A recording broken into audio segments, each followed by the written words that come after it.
দার্জিলিং বাঙালির সর্বকালের প্রিয় ভ্রমণস্থল। শৈল শহরের রানী দার্জিলিং তার ভূপ্রাকৃতিক সৌন্দর্য, চা বাগান ও হিমালয়ান রেলওয়ের জন্য বিখ্যাত।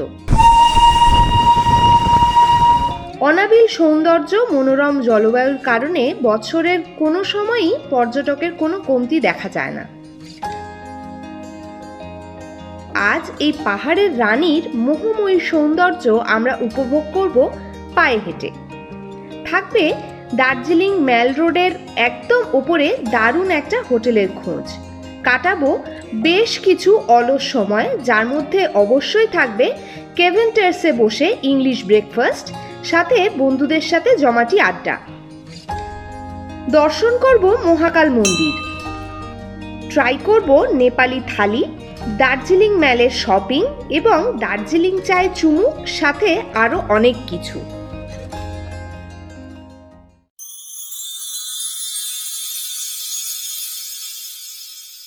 দার্জিলিংয়ের আগের পর্বে আমরা ছিলাম ডালি মনেস্ট্রির কাছে একটা অফবিট জায়গায়, যার নাম দেওজা ফরেস্টে।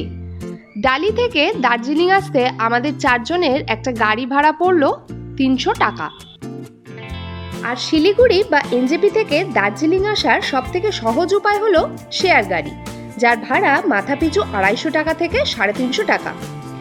এছাড়াও আছে এনবিএসটিসির বাস, যার মাধ্যমে মাথাপিছু মাত্র 105 টাকার বিনিময়ে চলে আসতে পারো দার্জিলিং। আমরা এখন আছি দার্জিলিং মেলে, আর দার্জিলিং মেল থেকে ঠিক এই সাইডে যে মেল মার্কেটটা রয়েছে, এখান থেকে 2 কদম গেলেই তোমরা পেয়ে যাবে হোটেল সানফ্লাওয়ার। সেখানেই আজকে আমরা থাকবো।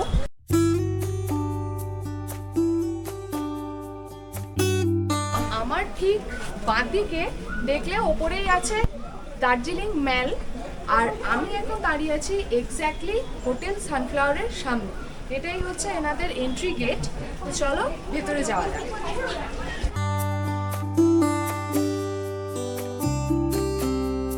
আমার ঠিক পিছনেই যে সিঁড়িটা দেখতে পাচ্ছ, ওপরে রয়েছে রিসেপশন। এই সিঁড়ি দিয়ে এসে এই করিডোর দিয়ে আমাদেরকে যেতে হবে। করিডোরেও ভিউটা খুব ভালো, এদিকটা সিকিম দেখা যায় ওরা বললো।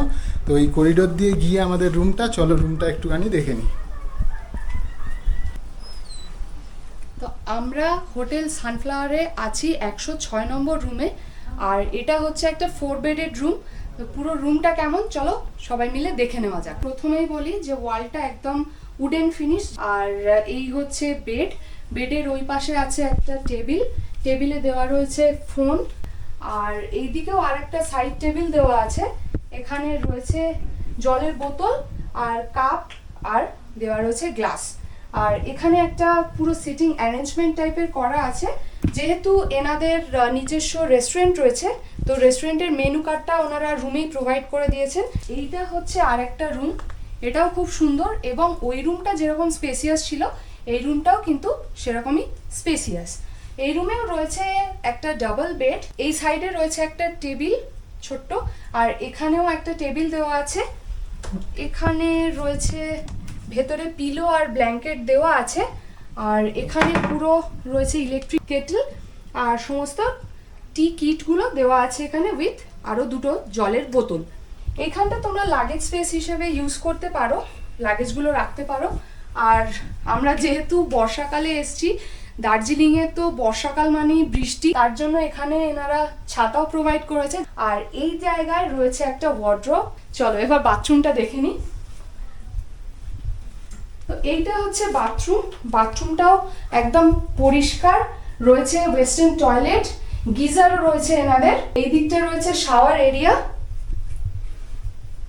আর একদম সামনে ঢুকলেই পেয়ে যাবে একটা মিটার আর খুব সুন্দর করে ফিনিশ করা একটা বেসিন। তো রুমটা তো তোমরা দেখলে, আর এবার বলে দিই যে এই রুমের প্রাইস কত। আমরা যেহেতু মনসুনে এসছি, এটা আগস্ট মাস, আজকে আগস্টের 12 তারিখ। জুলাই, আগস্ট আর সেপ্টেম্বর মনসুন থাকে, অফ সিজন থাকে। তো এই সময় আমরা এই রুমটা পেয়েছি, যে 4 বেডের রুমটা পেয়েছি 4000 টাকা উইথ জিএসটি ফর 4 পার্সন। আর এই রুমটারই সিজনে তোমরা যদি আসো তাহলে কিন্তু প্রায় ডাবল হয়ে যাবে, 8000 টাকার কাছাকাছি হয়ে যাবে এই রুমটার প্রাইস। হোটেলে চেক ইন করেই আমাদের প্ল্যান ছিল পায়ে হেঁটে ঘুরে দেখব দার্জিলিং। মেল রোড থেকে এই দিকে হচ্ছে নিউ মহাকাল মার্কেট, এই রাস্তা দিয়ে গেলেই তোমরা পেয়ে যাবে মহাকাল টেম্পল। আমাদের প্রথম গন্তব্য ছিল মহাকাল মন্দির। মহাকাল মন্দিরে যাওয়ার রাস্তায় পেয়ে যাবে ছোট ছোট প্রচুর লোকাল শপ, যেখান থেকে তোমরা শপিংও করে নিতে পারো। কিছুটা হেঁটে এলেই বাঁদিকে দেখতে পাবে মহাকাল মন্দিরের বোর্ড, এবং এখান থেকেই হেঁটে ওপরের দিকে উঠতে হবে মন্দিরের উদ্দেশ্যে। সৌভাগ্যবশত আমরা এসে পৌঁছেছিলাম শ্রাবণ মাসের এক সোমবার, তাই মন্দিরের উদ্দেশ্যে প্রচুর ভক্তের আগমন ছিল। মহাকাল টেম্পলের এই যে রাস্তাটা, সেটা ম্যাল থেকে কিছুটা সমান রাস্তা হলেও কিছুটা পর থেকে বেশ অনেকটা চড়াই রাস্তা ক্রস করে তোমাদেরকে আসতে হবে। হ্যাঁ, এটা কিন্তু একটু পায়ে প্রবলেম যাদের আছে তারা একটু ভাবনা চিন্তা করে আসবে, আর বেশ খানিকটা উপরে। তো তোমাদেরকে দেখাই পিছনটা কতটা। ওই যে তলা দিয়ে আমরা আসছি, আরো আরো তলা অনেকটাই। ছিল। তো এই হচ্ছে সামনে গেলে পেয়ে যাবে এইদিকে, এই হচ্ছে এন্ট্রান্সটা। চলো। এখান থেকে শুরু মন্দির প্রাঙ্গণ। মন্দিরে প্রবেশ করলেই পাবেন অদ্ভুত এক প্রশান্তি এবং লক্ষ্য করবেন এক বৈচিত্র্য। মন্দিরটি প্রধানত ভগবান শিবের মন্দির হলেও এখানে পূজিত হন মা কালী, হনুমানজি, গণেশজি, এবং একই সাথে লক্ষ্য করবেন চারিদিকে বৌদ্ধ ধর্মের ফ্ল্যাগ, কারণ এখানেই হিন্দু ও বৌদ্ধ উভয় ধর্মের মানুষই আসেন প্রার্থনা করতে। এই মন্দিরেই দেখতে পাবেন হিন্দু ও বৌদ্ধ ধর্মের সহাবস্থান। চারিদিকে পাইনের জঙ্গল আর তারই মাঝে মেঘেদের খেলা, সাথে ঝিরিঝিরি বৃষ্টি, ভক্তদের ঢল, সাথে ভগবানের নাম জপে অদ্ভুত এক শান্তি এবং ঐক্যের মিলনস্থল হিসেবে পর্যটক তথা ভক্তদের মাঝে বিরাজমান এই মন্দির।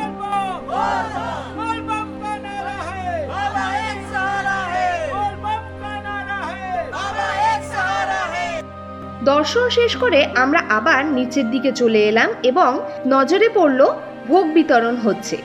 ভোগ খেয়ে দর্শন শেষ করে আমরা চলে এলাম আবার ম্যাল রোডের দিকে। আমরা এখন মহাকাল টেম্পল থেকে বেশ খানিকটা হেঁটে এগিয়ে এসেছি এই রাস্তা ধরে, আর এই দিকে দেখা যায় নভেম্বর ডিসেম্বরে তোমরা যদি আসো এই দিকে পুরো পাবে কাঞ্চনজঙ্ঘার পুরো ভিউ, যেটা দেখার জন্য এই দিকে যে জায়গাটা করা আছে বসার জায়গা, এখান থেকে সোজা বসে তোমরা এইদিকে কাঞ্চনজঙ্ঘার ভিউ এনজয় করতে পারো।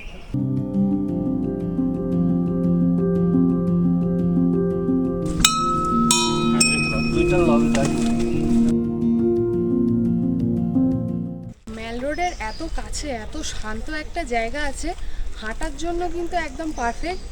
যারা শান্ত নিরিবিলি পরিবেশ পছন্দ করো তাদের জন্য কিন্তু এই রাস্তাটা একবার একটা মর্নিং ওয়াক হোক বা ইভিনিং ওয়াক হোক দার্জিলিংয়ে এসে একদম মাস্ট।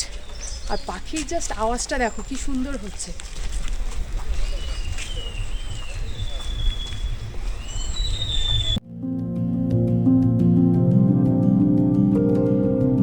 আমার ঠিক পাশেই এই যে ক্লাবটা দেখতে পাচ্ছ, এটা হচ্ছে মর্নিং ক্লাব।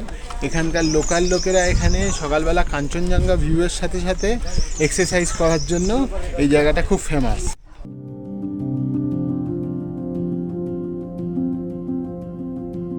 এই যে এই জায়গাটায় আমরা এখন দাঁড়িয়ে আছি, এই জায়গাটার ভিউ পয়েন্টটা হচ্ছে সব থেকে সুন্দর আর ফটোজেনিকও বলতে পারো তোমরা। আর পিছনে জাস্ট এতক্ষণ ওই দিকটা দেখো পুরো একদম ধোঁয়াশা হয়ে রয়েছে, আর এই দিকটা থেকে হালকা হালকা করে পরিষ্কার হচ্ছে আর নীল আকাশ বেরোচ্ছে, অসাধারণ লাগছে দেখতে। তোমরা যদি শীতকালে আসো এই রাস্তাটা দিয়ে এলে এই ভিউ পয়েন্টটা অবশ্যই দাঁড়িও, আর মানে ফটো তোলার জন্য বলো বা কাঞ্চনজঙ্ঘা দেখার জন্য বলো একদম বেস্ট। রাজভবনের সামনে থেকে বাঁদিকে সোজা চলে গেলে আবারও আমরা পৌঁছে যাব ম্যালের দিকে, আর ডান দিকের রাস্তাটা সোজা চলে যাচ্ছে দার্জিলিং জুয়ের দিকে। পিছনের যে নিচের রাস্তাটা, এই রাস্তাটা হচ্ছে আসছে রাজভবনের দিক থেকে, আর ওপরের যে রাস্তাটা এটা হচ্ছে মহাকাল টেম্পল যাওয়া যায়। তোমরা যদি দার্জিলিং ম্যালের দিক থেকে এই দিক দিয়ে ভানুভবনের দিক থেকে আসো তাহলে এই দিক দিয়ে উঠতে হবে, এই সোজা সামনের দিকে গেলে তোমরা দার্জিলিং ম্যালে চলে যাবে। হাঁটতে হাঁটতে চলে এলাম ভানু ভবনের সামনে, আর তার সামনেই রয়েছে এই শৈল শহরের আইকনিক 180 বছরের ঐতিহ্যবাহী এই সেন্ট অ্যান্ড্রিউস চার্চ। ব্রিটিশ শাসন থেকে স্বাধীনতা, কালক্রমে কত ইতিহাসের সাক্ষী এই চার্চ। এরপর আবারও হাঁটতে হাঁটতে চলে এলাম আই লাভ দার্জিলিং ফলকের সামনে।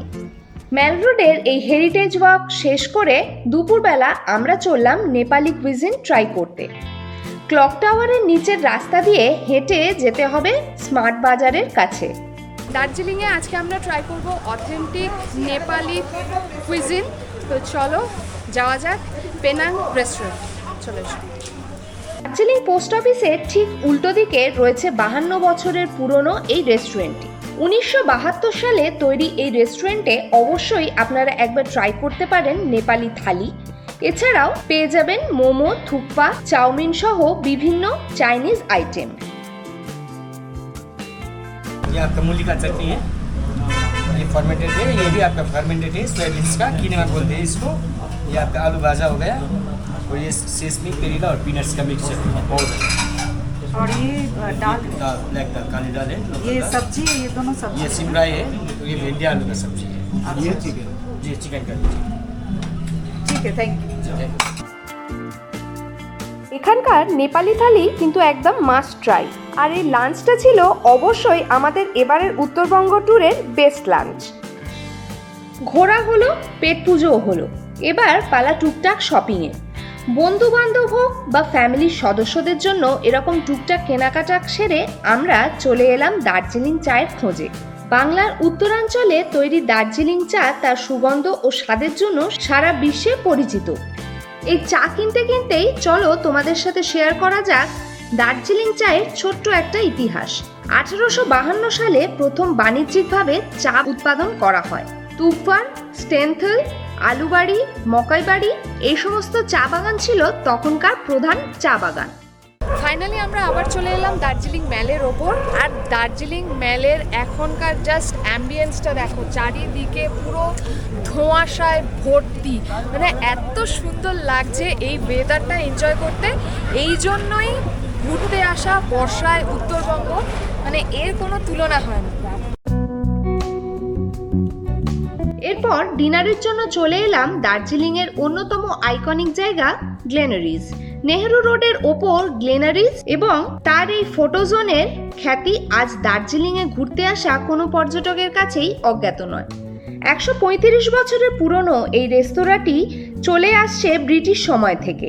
এই ঐতিহাসিক জায়গায় ব্রেকফাস্টের সময় পেয়ে যাবেন স্যান্ডউইচ, বার্গার, রোল, পাই, কেক, পেস্ট্রি সহ বিভিন্ন আইটেম।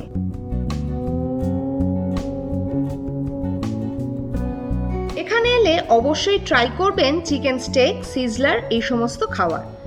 সুস্বাদু খাবার, তার সাথে গান বাজনা, তাও আবার এমন সুন্দর একটা ঐতিহ্যবাহী রেস্টুরেন্টে বসে এনজয় তো করতেই হয়। Hold me now, touch me now, I don't want to live without you. এছাড়াও এখানকার বেকারি আইটেম তো সবার কাছেই ফেমাস। সাথে পেয়ে যাবেন বিভিন্ন ধরনের গিফট আইটেমসও। এইভাবেই দার্জিলিংয়ের লোকাল সাইট সিইং এবং দারুণ দারুণ খাবারের সাথে আমরা আজকের দিনটা শেষ করলাম। দার্জিলিংয়ের শেষ দিনটা ঘুম ভাঙলো কুয়াশা মাখা ম্যাল রোডের দৃশ্য নিয়ে। দার্জিলিংয়ের সকাল মানেই ব্রেকফাস্টের জন্য অবশ্যই যেতে হবে কেভেন্টার্স। 1911 সালে প্রতিষ্ঠিত এই ঐতিহাসিক রেস্তোরাঁয় বসে ইংলিশ ব্রেকফাস্টও বা দার্জিলিং চায় চুমুক, অথবা ওপেন টেরেসে বসে কাঞ্চনজঙ্ঘা সহ এই মনোরম দৃশ্য এনজয় করতে চায় সবাই। সত্যজিৎ রায় থেকে শুরু করে অনুরাগ বাসুর মতো দিগ্গজও দার্জিলিংয়ের এই হেরিটেজ জায়গাটিকে বেছে নিয়েছিলেন নিজেদের চলচ্চিত্রের জন্য। কাজেই দার্জিলিং ঘুরতে এলে হালকা ঠান্ডার আমেজ নিয়ে কেভেন্টার্সের ওপেন টেরেসে বসে রোদের উষ্ণতা মেখে একটা আরামদায়ক ইংলিশ ব্রেকফাস্ট আবশ্যক। ব্রেকফাস্টে আমরা অর্ডার দিয়েছিলাম এখানকার চিকেন প্ল্যাটার, চিকেন স্যান্ডউইচ, আর তোমরা যদি পর্ক ভালোবাসো তাহলে পর্ক প্ল্যাটারও অর্ডার করতে পারো। এরপর আমরা অর্ডার দিয়েছিলাম এখানকার ফেমাস রোজ মিল্কশেক, কোল্ড কফি এবং চকলেট শেক। রোজ মিল্কশেকটা খেতে আমার বেশ ভালোই লেগেছিল এবং তোমরা যদি আসো তাহলে অবশ্যই বলবো একবার ট্রাই করে দেখতে। দার্জিলিং সবসময় বাঙালিদের কাছে একটা আবেগের জায়গা, সেটা তো অস্বীকার করার কোনো জায়গায় নেই। যতবারই আসবে ততবারই মনে হবে যে কিছু না কিছু একটা বাদ রয়ে গেল, আরেকটু থাকলে ভালো হতো। তো এই মন খারাপ আর এই ভালো লাগা দুটো একসাথে নিয়েই আজকের ব্লগটা এখানেই শেষ করছি। কেমন লাগলো ছোট্ট এই দার্জিলিংয়ের লোকাল ট্যুরটা অবশ্যই জানাবে, সবটা তোমাদের সাথে শেয়ার করার চেষ্টা করলাম। আর ভিডিওটা ভালো লেগে থাকলে অবশ্যই লাইক, কমেন্ট, শেয়ার আর সাবস্ক্রাইব কিন্তু মাস্ট। দেখা হচ্ছে নেক্সট কোনো ট্যুরে, নেক্সট কোনো ডেস্টিনেশনে। ততক্ষণের জন্য সবাইকে টাটা। দার্জিলিংকে এইবারের মতো আলবিদা জানিয়ে আমরা চললাম মেঘেদের দেশ কার্শিয়াং এবং খোঁজ দেব এমন এক জায়গার যেখান থেকে দেখতে পাবে অবিরাম মেঘেদের খেলা, সাথে গোটা কার্শিয়াং শহর।